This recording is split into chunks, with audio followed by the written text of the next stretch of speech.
Ibu bapa bercerai, mahkamah syariah suruh ibu jaga semua anak. Ibu payah nak bagi ayah ambil anaknya 8 tahun. Kalau ayah sudah pergi tapi tidak boleh jumpa, ambil juga anak itu, dapat pahala fadilat apa-apa tak.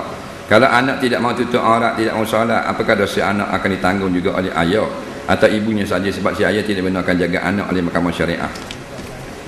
Kalau ayah kena tanggung juga, tidak adil lah, sebab ayah tidak beri peluang pun nak jagalah, menjaga lapang mendidik anak-anaknya itu dan mendidik anak-anaknya itu. Baik.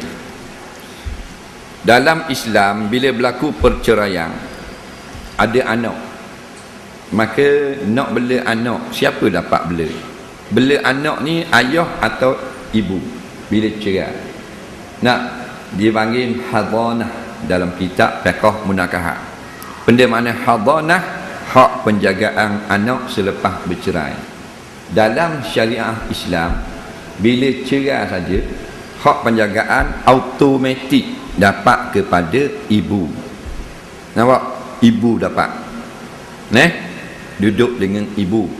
Ayah tak dapat, melainkan ibu tu bagi kepada ayah. Ambillah abang 2, kita 2, baru dapat. Nampak? Dengan syarat dapat ke ibu ni. Yang pertama, anak semua belum sampai umur 7 tahun. Nampak? Umur tak sampai 7, kau boleh ke ibu belaka.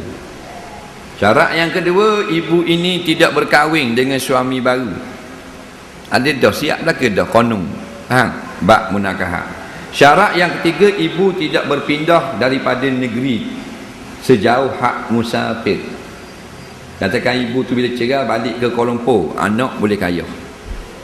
Ibu nikah dengan laki lain, boleh kaya semua. Dan syarat ibu itu tidak bekerja yang rosak akhlaknya. Kalau rosak akhlak, boleh ke ayah. Mak nagih dadah, boleh kaya. Mak kerja penyanyi, boleh kaya. Mak GRO, kerja jadi orang bujang, boleh kaya. Pasal orang yang tak rosak akhlak ini tidak dapat hak penjagaan anak. Faham? Oh, jangan main. Dalam sebenar negara Islam sebetul, kerajaan boleh rampas anak kalau ibu bapa dia menyeleweng pada agama. Kalau jenis mak ayah minum arak, jabat mahkamah akan diambil anak buat lari sebeng. Pasal mak ayah minum arak tak layak bela anak.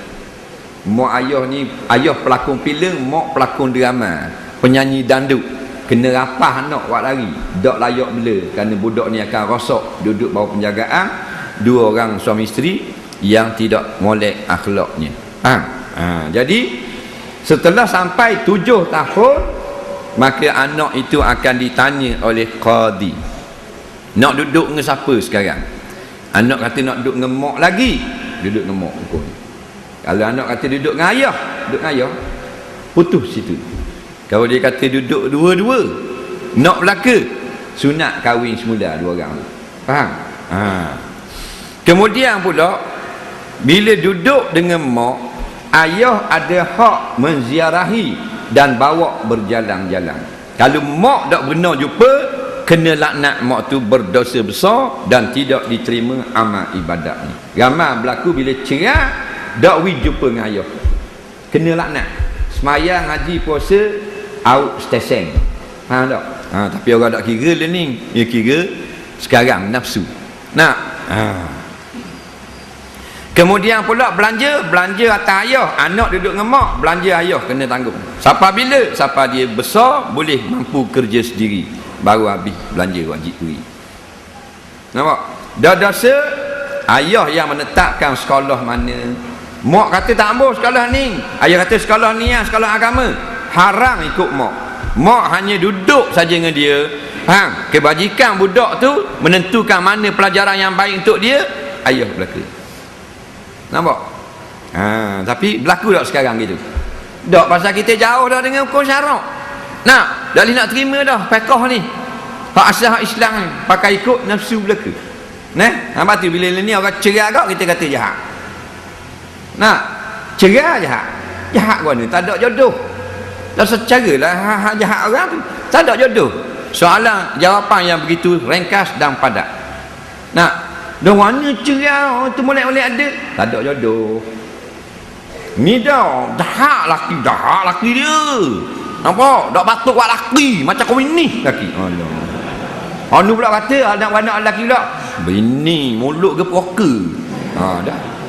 Nah, jadi uduh semua. Ni Melayu, haprak. Lepas tu payah menang.